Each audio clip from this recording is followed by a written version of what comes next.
যে আখেরি চাহার সোমবারটা আসলে কি? দর্শক শ্রোতা, আসলে আখেরি চাহার সম্ভা হচ্ছে এমন একটা দিন, এটা ফার্সি ভাষা। আখিরি মানে শেষ, আর চাহার সম্ভা বলতে গেলে এখানে বুধবার বলা হয়েছে। তার মানে নবী করিম সাল্লাল্লাহু আলাইহি ওয়াসাল্লামের জীবনের জন্য শেষ বুধবার। এই শেষ বুধবারটা এ কারণে যে এরপরে নবী করিম সাল্লাল্লাহু আলাইহি ওয়াসাল্লাম আর মাত্র 5 দিন পৃথিবীর মধ্যে বেঁচে ছিলেন, তারপরে তিনি ইন্তেকাল করেছেন আর কি। মানে সফর মাসের শেষ বুধবার, এরকম শেষ বুধবার সফর মাস।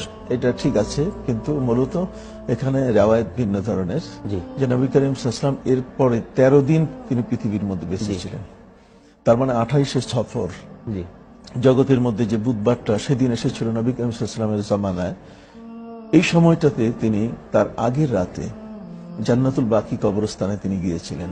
যাওয়ার পরে কবরবাসীদের জন্য তিনি অনেক দোয়াও করেছেন, এবং পৃথিবীর হাল হকিকত সম্পর্কে তার দোয়ার মধ্যে সে কথাগুলো এসছে যে এখন সারা পৃথিবীর মানুষগুলো বিভ্রান্তির পথে যাচ্ছে, তারা কখন ফিরে আসবে, যদি ফিরে আসতে বড় ভালো হতো। এরপর থেকেই নবী করিম সাল্লাল্লাহু আলাইহি ওয়াসাল্লামের প্রচন্ড মাথা ব্যথা এবং তার জ্বর শুরু হয় আর কি। এই জ্বরের রোগেই তিনি 13 দিনের মাথায় 12ই রবিউল আউয়াল সোমবার ফজরের সময়, মানে জোহরের সেই সময়টাতে দুনিয়া থেকে তিনি বিদায় হয়ে যান আর কি। তো এই সফরের সময়টা থেকেই এই বুধবার, মানে এই শেষ বুধবার, হ্যাঁ যে বুধবার, সেই বুধবারই নবী করিম সাল্লাল্লাহু আলাইহি ওয়াসাল্লাম যে কঠিনভাবে তিনি জরারোগে আক্রান্ত হচ্ছিলেন। তো এখানে ভিন্ন আরেকটা কথা, কিন্তু সেটা হলো এরপরও 13 দিনের মাথায় কিন্তু আরেকটা বুধবার এসেছিল। জি এই 2 বুধবারের মধ্যে শেষ যে বুধবারটা, সেটাতে নবী করিম সাল্লাল্লাহু আলাইহি ওয়াসাল্লাম কিছুটা সুস্থ হয়ে উঠেছিলেন, কিন্তু তার অসুস্থতা কাটেনি। জি নবী করিম সাল্লাল্লাহু মানে আলাইহি ওয়াসাল্লাম তুলনামূলক একটু সুস্থতা বোধ করছেন। তুলনামূলকভাবে সুস্থতা বোধ করায় সেই দিনটিতে নবী করিম সাল্লাল্লাহু আলাইহি ওয়াসাল্লাম তিনি যখনই সুস্থতা বোধ করলেন, তখন সাহাবায়ে কেরাম এত খুশি হয়ে গেলেন, আল্লাহ, এত খুশি হয়ে গেলেন যে নবী করিম সাল্লাল্লাহু আলাইহি ওয়াসাল্লামের অসুস্থতায় মনে হচ্ছিল যে তিনি হয়তো দুনিয়া ছেড়ে যাবেন। কিন্তু প্রকৃত অর্থে নবী করিম সাল্লাল্লাহু আলাইহি ওয়াসাল্লামের অসুস্থতা সামান্যতম একটু দূর হওয়ার কারণে সাহাবায়ে কেরাম মনে করেছেন যে না, আমাদের আর সংখ্যা নেই, সংখ্যা কেটে গেছে। অনেক সময় দেখা যায় যে কোনো কোনো রোগী যখন অসুস্থ হওয়ার পরে কিছুটা সুস্থ হয়ে যায়, তখন কিন্তু আশঙ্কা করা সবাই যে না, যে জিনিসটা ছিল সেই জিনিসটা কিন্তু এখন আর হবে না, তার মানে তিনি মারা যাবেন না বা তিনি দুনিয়া ছেড়ে যাবেন না, তিনি পুনরায় সুস্থ হয়ে উঠবেন। তো নবী করিম সাল্লাল্লাহু আলাইহি ওয়াসাল্লামের এই বুধবারে কিন্তু তিনি সুস্থ হওয়ার স্বাভাবিক একটা পর্যায়ে এসেছিলেন।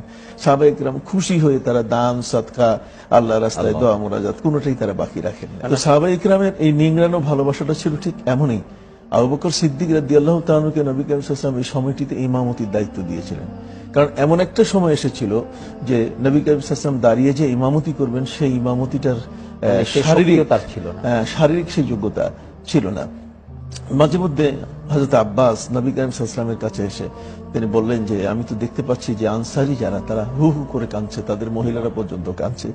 নবী করিম সাল্লাল্লাহু আলাইহি ওয়াসাল্লাম তখন তিনি হযরতে ফজল, হযরতে আলী দুইজনের বাহুর উপরে ভর করে তিনি মসজিদে গিয়েছিলেন। তিনি মিম্বারে দাঁড়িয়ে জাতির উদ্দেশ্যে একটা বক্তব্য দিতে চেয়েছিলেন, কিন্তু সেটা তিনি পারেন নাই। বরং তিনি ওই মিম্বরের নিচে সিঁড়িতে সেখানে বসে তিনি তাদেরকে বললেন যে দুনিয়ার মধ্যে যত নবী সবাই চলে গেছেন, ওয়ামা মুহাম্মাদুন ইল্লা রাসূল কাদ খালাত মিন কাবলিহির রাসূল, আমিও তো একজন নবী, অতএব আমিও জগতের মধ্যে এসেছি, আমাকে সে ধারাবাহিকতা রক্ষা করতে হবে। দেখেন কি চমৎকার ভাবে মৃত্যুকে মেনে নেয়ার একটা বিশ্বনবীর সেই ভাষণের মধ্যে ফুটে উঠেছে।